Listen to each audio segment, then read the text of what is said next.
kenapa rakyat kebanyakan kecewa?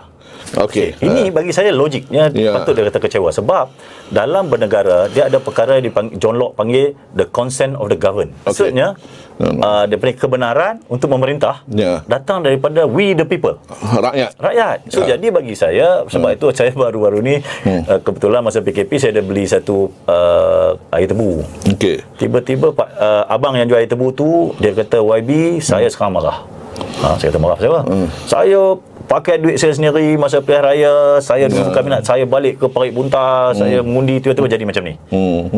Jadi saya marah. So jadi saya percaya apabila dia kata marah macam tu, bagi saya dia telah menyerahkan jiwa raga dia dan telah membuat satu sikap untuk masa depan negara dia. So bagi saya orang jangan berbincang benda ini. Sebab itu kalau perlembagaan yang hebat dunia macam Amerika, dia bermula dengan we the people. Dan lepas tu dari segi naskah yang mungkin untuk tujuan ni kita boleh cadangkan, John Locke dalam buku dia Neutrality of Government tu, dia ada bercakap mengenai consent of the governed. Jadi orang bercerita sekarang hari ni, ahli parlimen tu apabila dipilih dia boleh buat keputusan sendiri. Dia nak sokong siapa, nak buat koalisi siapa, dia boleh buat sendiri. Parti politik apabila dia dah pilih calon-calon dia sendiri, dia boleh buat. Tidak. Cuma yang ingin saya balik kepada asas basic ialah demokrasi itu ialah suara rakyat. Jadi suara rakyat itu diterjemahkan di dalam bentuk-bentuk yang pelbagai. Ada negara yang mengamalkan dia panggil demokrasi perwakilan, representatif demokrasi. Jadi terbentuklah parti-parti politik. Sebab tu saya ingat lagi seawal tahun 2000 mungkin 2011 masa saya jadi ahli parlimen lagi, saya telah jemput bercakap di Strasbourg World Democracy Forum. Tajuk dah masa tu dah dia panggil ketidakpercayaan terhadap demokrasi perwakilan. Saya tak faham benda tu tak apa. Rupanya di Eropah, terutama di negara-negara yang di mana sebuah negara tu sudah efektif, terutama negara-negara yang Skandinavian, di Sweden, di Denmark dan sebagainya, mereka melihat bahawa dia orang tak perlukan demokrasi perwakilan ni. Trend baru yang naik lah demokrasi langsung, iaitu direct demokrasi. Yang mana dia kata saya mau pilih wakil saya sendiri, wakil saya buat isu saya. Sekarang ni tak, kita wakil melalui parti akan buat isu. Di sana trend tu telah bergerak. Sebab itu ada parti, mungkin kita dengar kelakar, tapi nama parti dia Pirate Party. Parti penyamun. Tapi bukan samun apa. Dia cakap isu contohnya macam isu harta intelek, isu privacy, isu hak tanah, isu-isu yang untuk masyarakat bandar lah. Tapi poin yang saya cakapkan bahawa apa yang berlaku di Malaysia sekarang ni ialah satu dinamika yang mana perlu difahami bahawa dia bermula dengan tadi tu aspirasi consent of the governed, rakyat tadi tu. Jadi rakyat sekarang ni telah melihat ni. Sebab itu tak apa 30 hari bulan ni satu Malaysia Democracy Forum, tajuk yang saya perlu bercakap bersama pimpinan daripada UMNO, pimpinan yang lain, adakah Malaysia perlu parti politik? So bayangkan rakyat start berbincang begini. Bayangkan. Jadi bagi saya apa yang Tok Abah lalui dulu tu dan sekarang kita lihat bahawa hasil-hasil pendemokrasian ni menghasilkan dinamika yang bagi saya masih lagi dalam kerangka betul. Dia orang masih tahu lagi bahawa demokrasi itu suara rakyat. Melainkan tiba-tiba dia kata, Ismadi, tak payahlah suara rakyat ni kita beri kat toke-toke lah. Itu pun perkembangan juga. Sebab itu kita akan bincang lagi bahawa trend-trend orang lompat parti ni, kalau katakan yang sponsor orang tu masuk politik ialah satu toke, dia akan sponsor. Katakan sekarang dia sponsor tak ramai, dia sponsor 90 orang. Dia boleh bentuk kerajaan.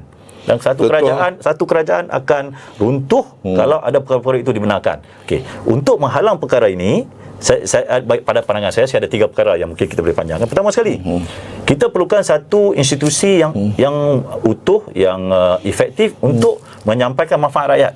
Menyampaikan manfaat rakyat, contohnya pendidikan, kesihatan, lagi ekonomi. Jadi memang terbukti di dalam masyarakat, institusi yang mampu menjalankan kerja dengan baik ialah state, kerajaan.